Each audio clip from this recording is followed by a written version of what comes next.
pitch for the new Mi A1 by Xiaomi is that the phone is created by Xiaomi, powered by Google. It's an interesting amalgamation, but does it bring any value to the consumer?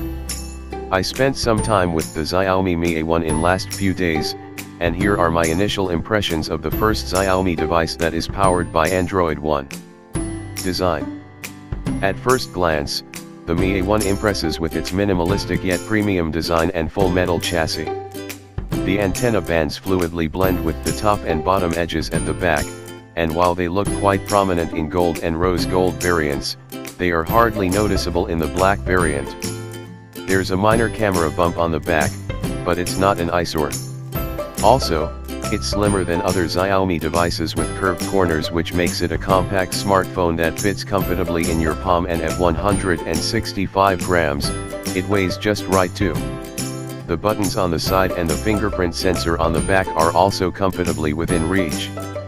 Overall, I think it's the best designed Xiaomi device in its price segment as yet.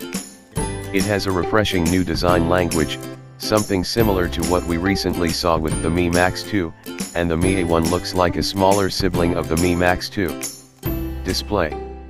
The Mi A1 sports a 5.5-inch Full HD display with a 2.5D curved glass, and Corning Gorilla Glass 3 on top for protection.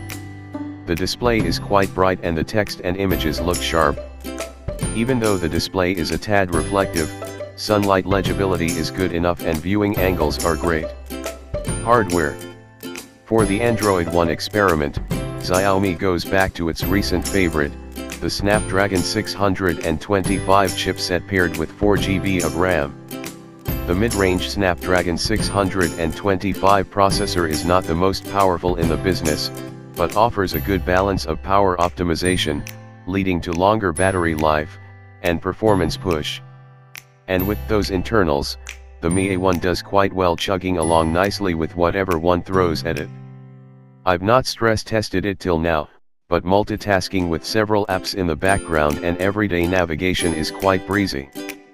There's no noticeable lag or stuttering, and the smartphone is quite responsive in everyday usage. Like always, the Mi A1 packs in a hybrid tray, so you can either use 2 SIM cards or 1 SIM card and 1 micro SD card for storage expansion. However, 64GB of onboard storage on the Mi A1 should be good enough for most users. The Mi A1 packs in 3080 mAh battery under the hood, and thankfully, Xiaomi has now opted for the USB Type-C port for charging, keeping up with the times. Like always, there's an infrared blaster as well. Software. The Mi A1 is powered by stock Android, and comes with Android 7.1.2 out of the box. As an Android